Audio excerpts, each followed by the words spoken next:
He thought ignoring her would keep his kitchen perfect. But he had no idea he had just dismissed the one person who could save his reputation that night. The Silver Orchard wasn't just a restaurant in downtown Manhattan. It was a stage where power, precision, and pride collided under crystal chandeliers and soft golden light, where every plate was expected to be flawless and every movement in the kitchen followed an unspoken hierarchy. And at the center of it all stood Chef Victor Harlan, a Michelin-starred icon known as much for his brilliance as for the cold authority in his voice that could silence an entire room in seconds. His tailored white jacket spotless, his posture sharp, his standards impossible. And on that particular evening, with a line of reservations stretching out the door and whispers spreading that Eleanor Hayes herself would be dining in, the pressure in the air was thick enough to feel like the moment before a storm breaks. And that was when Emily Carter stepped quietly through the back entrance, her presence almost unnoticed, wearing a simple gray coat and worn flats, her hair tied back in a way that didn't try to impress anyone, her eyes calm, observant, steady, the kind of calm that didn't belong in a place like this. She approached the prep station with a quiet, "Good evening." But the words barely landed before being swallowed by the rhythm of knives on cutting boards and orders being called out. Victor didn't even look at her at first. He just caught a glimpse of her from the corner of his eye, took in the simplicity, the lack of polish, the absence of anything that screamed talent or prestige, and made his judgment instantly, because in his world, appearances were everything, and people who mattered didn't walk in looking like that. "Who let her in here?" he muttered, just loud enough for the nearby staff to hear. A few chuckles followed, subtle but sharp, the kind that carried more weight than shouting. Emily didn't react. She simply placed her bag down neatly, rolled up her sleeves, and waited, as if she had all the time in the world. Victor finally turned toward her, his expression unreadable, but his tone clear. "We're not running a training program tonight," he said, his voice cutting through the noise like a blade. "If you're here to observe, stay out of the way." And just like that, he dismissed her, not with anger, but with something colder, indifference, the kind that erases a person before they even have a chance to speak. The kitchen moved on, orders continued, flames rose and fell under copper pans, and Emily remained still for a moment, taking it all in. The layout, the rhythm, the subtle tension hidden beneath. Practiced movements, her eyes moved slowly, not nervously, but with intention, as if she were reading something invisible to everyone else. Across the room, a young sous chef named Lucas Reed noticed her, the way she stood, the way she watched. It didn't match the story Victor had already written about her. But before he could say anything, Victor's voice rang out again, louder this time. "Keep her on prep. Nothing important." And the words landed like a verdict, defining her place in the hierarchy without question. Emily nodded once, quietly, and stepped toward a cutting board, her movements precise but unhurried. The kitchen didn't notice. The dining room certainly didn't notice. But something had already shifted, something subtle, something waiting, and somewhere between the clatter of plates and the low hum of conversation out front, the night began to move toward a moment no one in that building was prepared for. Not even the man who believed he controlled everything. The rhythm of the kitchen swallowed everything. The steady chop of knives against thick wooden boards, the sharp hiss of butter hitting hot steel, the low hum of expensive refrigeration units blending into a mechanical heartbeat that never slowed. And within that controlled chaos, Emily Carter moved like she had already memorized every inch of the room, her hands working through crates of produce with quiet precision, slicing heirloom carrots into even angles, trimming herbs without waste, separating stems with a care that suggested more than simple training. But no one paid attention, because in a place like the Silver Orchard, value was not measured by what you did, but by who you appeared to be. And Emily did not appear to be anyone important, not to them, not yet. Faster, one of the line cooks snapped as he passed her, barely glancing down at her station. She nodded without protest, adjusting her pace just enough to meet the demand without losing control, her movements still smooth, still deliberate. Across the kitchen, Victor Harlan orchestrated the evening like a conductor who trusted no one else to read the music, calling out orders with sharp clarity, correcting plating angles down to fractions of an inch, rejecting sauces for being half a shade off. His presence filled the space with pressure, the kind that made even seasoned chefs second-guess their instincts. And tonight that pressure was amplified, because word had already reached the staff that Eleanor Hayes had arrived.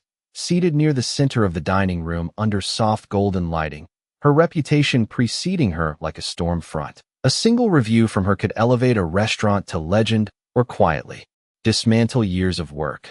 Victor knew that. Everyone knew that. And yet his confidence never wavered. If anything, it sharpened, because this was the stage he believed he owned. Emily heard the name whispered between cooks, saw the slight tightening in their shoulders, the quick glances exchanged when plates left the pass. She understood exactly what it meant, but she said nothing. Instead, she focused on the details others rushed past. The aroma rising from a simmering stock pot, the way the saffron threads were steeping unevenly, the faint bitterness hiding beneath the richness, subtle, almost invisible. But there, she paused for a moment, her hand hovering just above the steam, her eyes narrowing slightly as if listening to something deeper than sound. "Do not touch that." Victor's voice cut in suddenly, sharp and immediate. He had noticed her stillness, misread it entirely. "That is not your station." His tone carried no anger, just certainty, the certainty of someone who had already decided her limits. Emily lowered her hand slowly, nodding once. "Of course," she replied softly, stepping back without argument. A few nearby cooks smirked, one muttered under his breath about overreaching, and the moment passed for them. But not for Emily, because she had already seen enough to understand where the night was heading, the imbalance in the dish, the timing, the pressure building with each incoming order. It was not a disaster yet, but it was moving in that direction, quietly, steadily, like something inevitable. Lucas Reed watched her again from across the prep line. The way she had almost spoken, the way she had stopped herself, it did not match the picture everyone else had painted. There was no hesitation in her posture, no confusion, only restraint, and that made him uneasy in a way he could not explain. "You okay?" he asked as he passed by her station, keeping his voice low. Emily gave a small, polite smile. "I am fine," she said, her eyes returning to her work. But there was something behind those words, something calm and unshaken, as if she had already accepted something the rest of them had not yet realized. Out in the dining room, glasses clinked softly, conversations flowed, unaware of the tension building just a few feet away behind the kitchen doors, and back inside, under the heat of overhead lights and the weight of expectation. The smallest mistake continued to grow, unnoticed by the one person who believed he could see everything, and the room, without knowing it, moved one step closer to silence. The first plates of the evening began to leave the pass with a quiet urgency, each dish placed with surgical precision under the soft glow of the heat lamps before being carried out into the dining room, where expectation waited at every table. And for a moment, everything appeared flawless, the timing exact, the presentation immaculate, the choreography intact. But beneath that polished surface, something subtle continued to unravel, something only a trained instinct could detect, and Emily Carter felt it growing stronger with each passing minute. The aroma from the saffron lobster consommé, now drifting heavier through the air, richer than it should have been, but with a faint bitterness that lingered just beneath the surface, almost invisible to those moving too fast to notice. She glanced toward the main stove, where the stock had been reduced, watching the way the liquid clung slightly too thick to the ladle, the color just a shade deeper than intended. It was not a mistake that would reveal itself immediately. It would wait, it would build, and then it would land at the worst possible moment, at the table that mattered most. "Service for table 12, Victor called out, his voice steady, controlled, unaware of what was already in motion. A server stepped forward, lifting the plated dish with care, and across the kitchen. Lucas Reed hesitated for just a fraction of a second, his eyes flicking toward Emily. He had seen her reaction earlier, the way she had almost spoken, the way she had stopped, and now he felt it again, that quiet tension, like standing near something fragile that could break without warning. "Everything good?" he asked her under his breath as he passed by again. Emily did not answer immediately, her gaze still fixed on the steam rising from the pot, calculating, measuring, deciding. Then finally she spoke, her voice low but clear. "The balance is off," she said. Simple, direct. Lucas frowned slightly. "What do you mean?"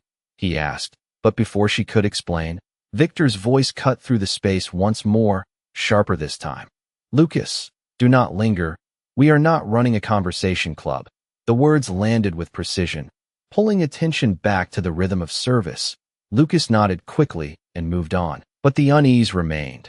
Emily exhaled slowly, stepping back again, choosing silence, not because she lacked confidence, but because she understood exactly how this room worked. Authority was not questioned here, not publicly, not without consequence. And yet the mistake continued to grow, unnoticed by the one person who had the power to stop it. Out in the dining room, Eleanor Hayes lifted her spoon, the entire table pausing with the subtle awareness that came with her presence. She tasted the consommé with practiced calm, her expression unreadable at first. Then something shifted, not dramatically, not enough for the average diner to notice, but enough to matter. Her hand paused midair for just a fraction longer than expected before she set the spoon down, gently against the porcelain, a small, almost silent gesture, but in a room built on perfection, it was deafening. The server standing nearby felt it instantly, the slight change in energy, the hesitation that should not have been there. "Is everything to your liking, ma'am?" he asked carefully. Eleanor did not answer right away. Her eyes remained on the dish, thoughtful, analytical, as if she were dissecting something deeper than flavor. Back in the kitchen, the next orders were already being plated, Victor moving with the same unwavering confidence, unaware that the moment he had spent his entire career controlling had just begun to slip beyond his reach. And across the room, Emily Carter closed her eyes for a brief second, not in doubt, but in recognition, because she knew exactly what was coming next. And when she opened them again, her expression remained calm, steady, untouched by the rising tension around her, as if she had already seen how this night would end. The shift in the dining room did not explode.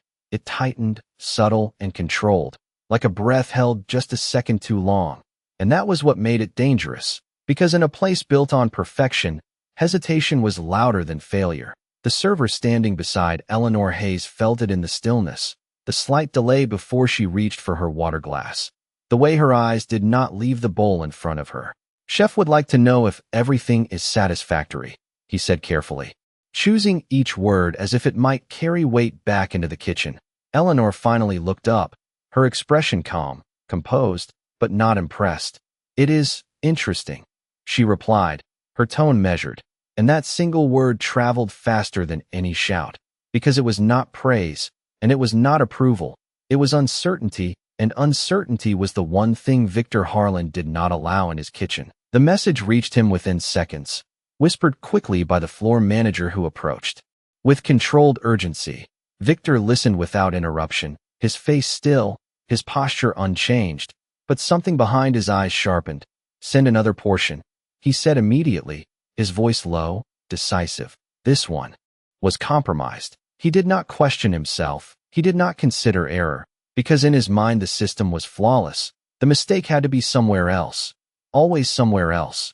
Back at the stove, the next batch of consommé was already being plated, but Emily Carter felt the same imbalance, the same quiet flaw embedded in the process. And this time it was no longer just a possibility, it was a certainty. She stepped forward slightly, just enough to speak without raising her voice. "It will taste the same," she said, calm, direct, and for a fraction of a second, the kitchen froze, not because of the words themselves, but because she had spoken at all. Victor turned slowly, his gaze locking onto her with a precision that silenced every nearby movement. "Excuse me," he said, the room holding its breath. Emily did not step back. She did not lower her eyes. "The reduction," she continued quietly. "It is too far.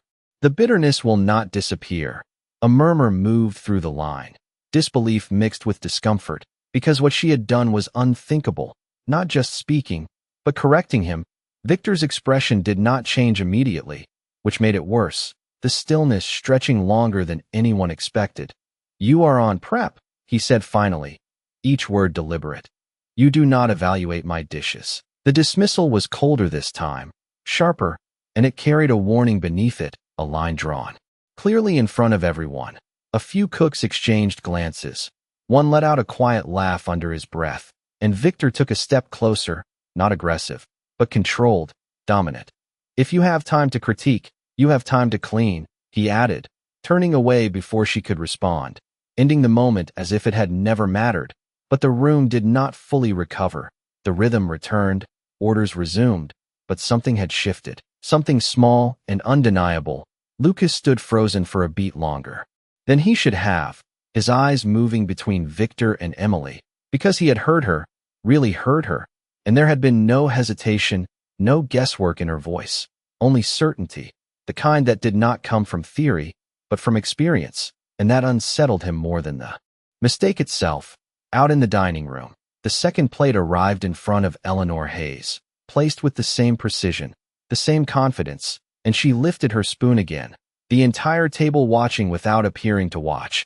She tasted it slowly, thoughtfully, and then she set the spoon down once more, this time with even less movement, her expression unchanged, but her silence deeper, heavier, and when she finally looked up, there was no need for words, because everyone at that table understood what had just happened, and back in the kitchen, before anyone had spoken, before any message had returned, Emily Carter closed her eyes for the briefest moment, not in doubt, but in quiet confirmation, because she already knew what the next sound would be, and when it came, it would change everything.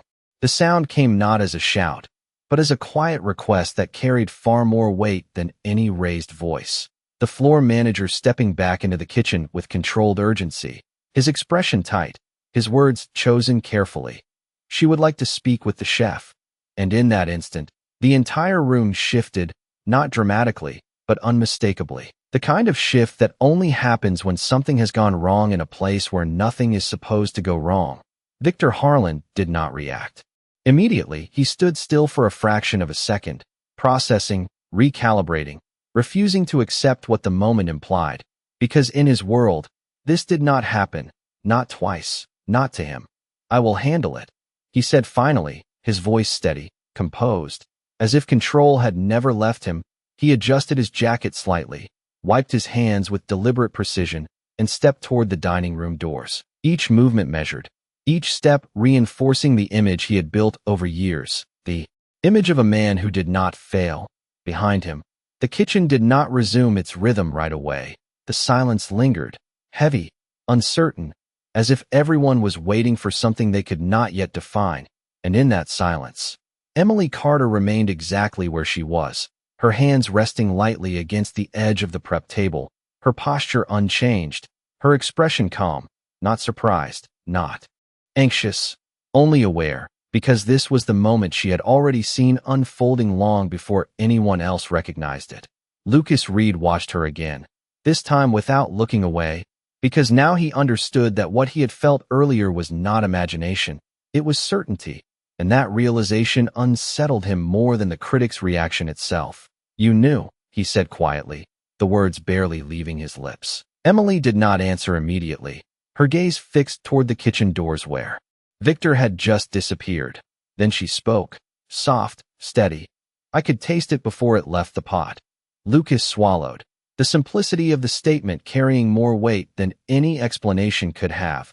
Out in the dining room, Victor approached Eleanor Hayes' table with practiced confidence, his presence drawing subtle attention from nearby guests who recognized him. He offered a polite nod, his voice controlled, respectful. "I understand there is a concern with your dish."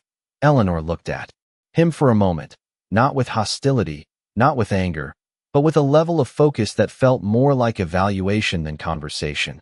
"There is a flaw," she said calmly.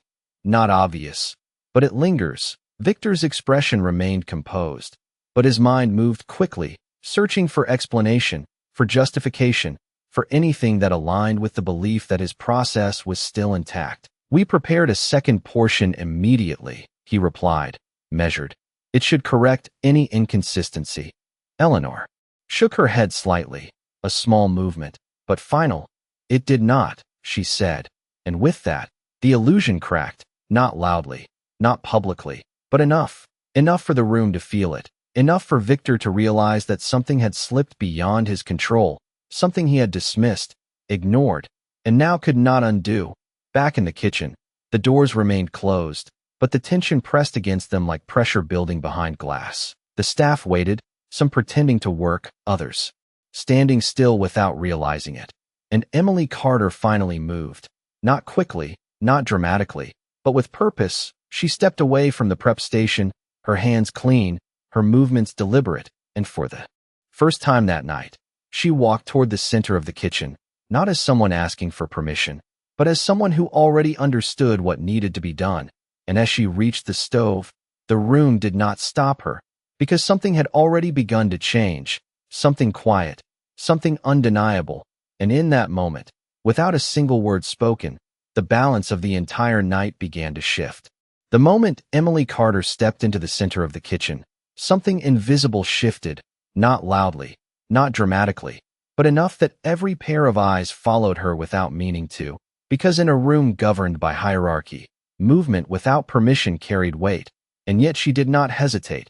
She reached the stove where the consommé continued to simmer, the same pot that had already failed twice under the highest scrutiny, steam rising in soft spirals under the bright overhead lights, and for a brief second, no one spoke, not because they agreed, but because they did not know what to say. Lucas Reed stood closest, his instincts pulling him forward.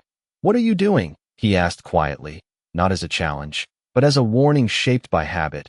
Emily did not look at him, her attention fixed on the liquid, her senses tuned to something deeper than appearance. "Fixing it," she replied simply, her voice calm, without urgency, as if the solution had always been there waiting. A few of the line cooks exchanged uneasy glances, one of them letting out a short breath of disbelief, because this was not how things worked. Not here, not under Victor Harlan.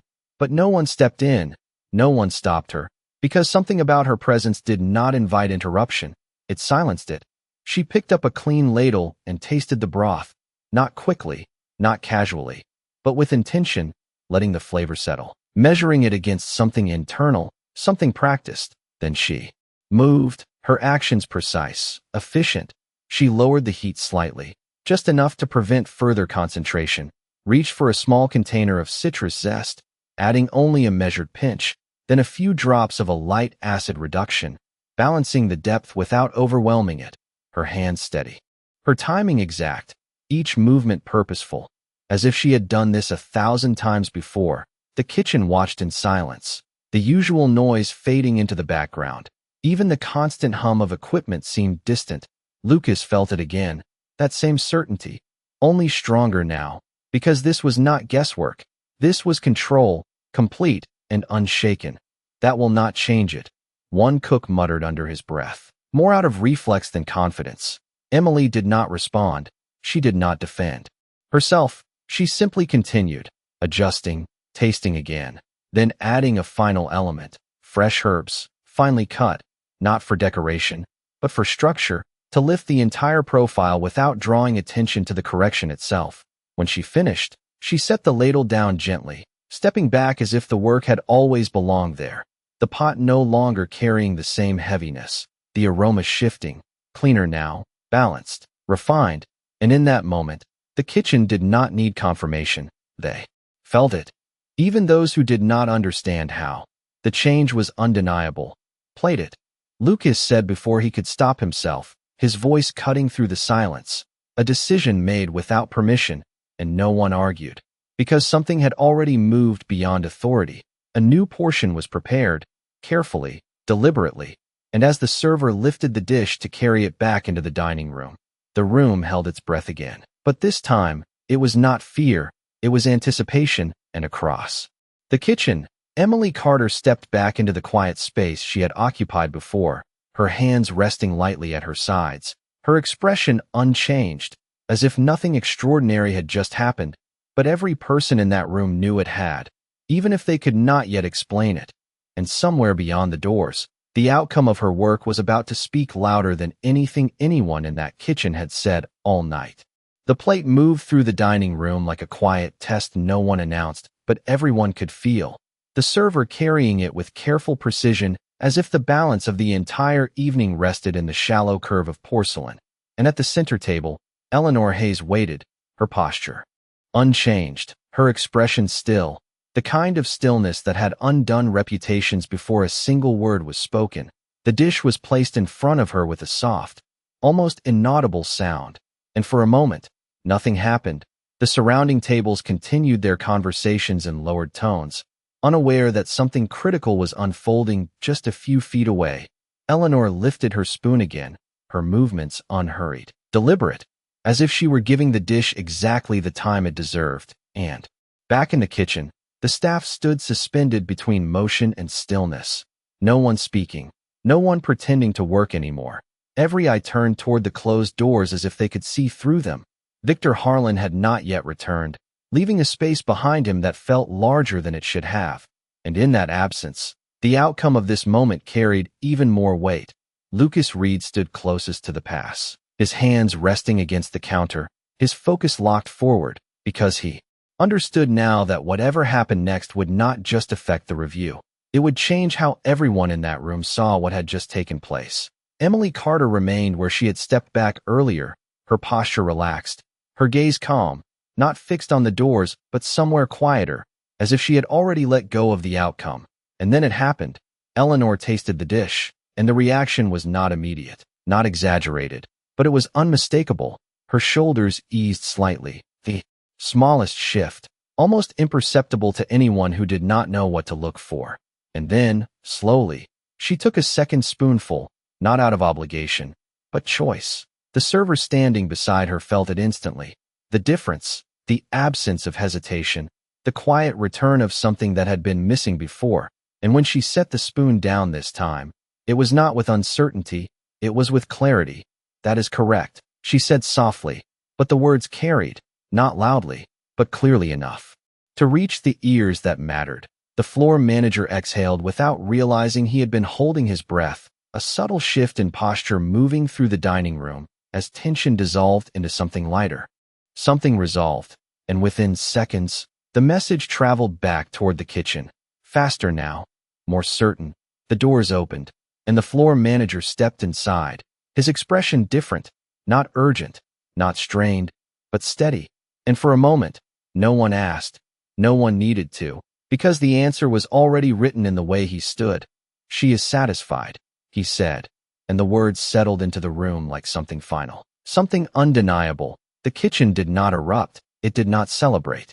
It simply went silent, a deeper silence than before, because this one carried understanding, realization, and across the line. One of the cooks slowly lowered his hands. Another looked down at the station in front of him as if seeing it differently. Lucas turned his head toward Emily, his expression no longer uncertain, no longer questioning, only aware, because now there was no doubt left. And even without Victor present, even without a single acknowledgement spoken aloud, the truth had already taken its place in that room. And Emily Carter did not move, did not claim the moment, did not step forward. She simply stood there, quiet, composed, as if she had never needed anyone else to recognize what she already knew. The silence did not break when the words settled. It deepened, stretching across the kitchen like a realization no one wanted to speak first. And when the doors opened again, Chef Victor Harlan stepped back inside, his presence no longer filling the room the way it had earlier, not diminished, but changed, his posture still controlled, his expression still composed. Yet something behind his eyes had shifted, something that had not been there before, awareness, the kind that comes too late to prevent a mistake, but just in time to understand it. He paused for a fraction of a second as he took in the room. The stillness, the eyes that no longer avoided each other, the subtle tension that had turned into something quieter, heavier, and then his gaze moved, slowly, deliberately, until it found Emily Carter standing near the prep station, exactly where she had been before, exactly where he had placed her in his mind, but no longer where she belonged. "Who adjusted the dish?" he asked, his voice steady, but lower now, carrying less command and more intention.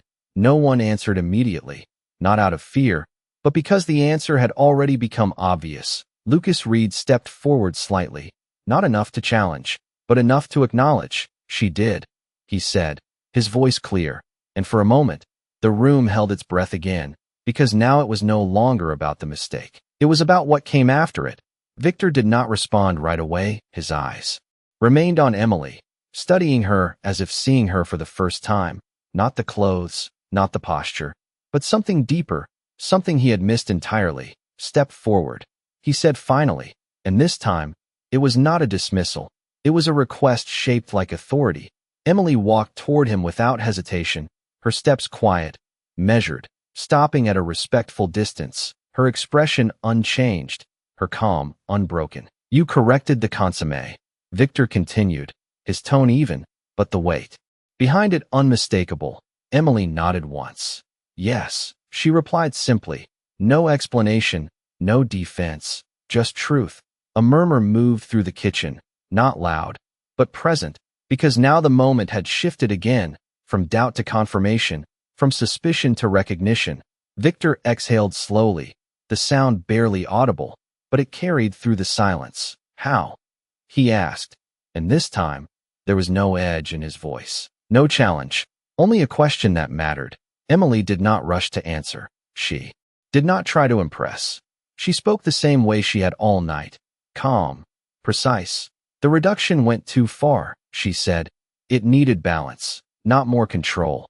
The words landed differently now, no longer dismissed, no longer ignored.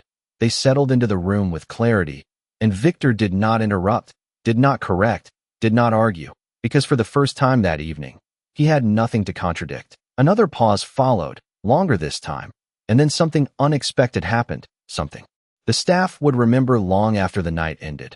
Victor Harlan stepped back, not dramatically, not as a performance, but enough to create space, enough to acknowledge what had just taken place. "Prepare the next course," he said, his voice returning to its usual tone, but without the same weight, without the same finality. And as the kitchen slowly came back to life, movement returning, orders resuming, something fundamental had already changed. The hierarchy still existed, the structure remained, but the certainty had cracked, and in that crack, something new had entered, something quiet but undeniable. And as Emily Carter turned back toward the prep station, her place in the room no longer defined by what she wore or where she stood, but by what she had done, the silence that followed her was no longer dismissal. It was respect, unspoken, but real, and in the reflection of polished steel and soft light, the kitchen saw her differently now, even if no one had yet found the words to say it. The night did not end with applause or celebration. It settled into something quieter, something far more lasting. As the final plates of service moved out into the dining room with a renewed precision that no longer came from pressure, but from awareness, and in the center of it all, Emily Carter continued her work without drawing attention, her hands steady, her movements unchanged, as if nothing about the evening had altered her purpose, but everything around her had shifted. The kitchen that once moved past her now moved with a different kind of consideration.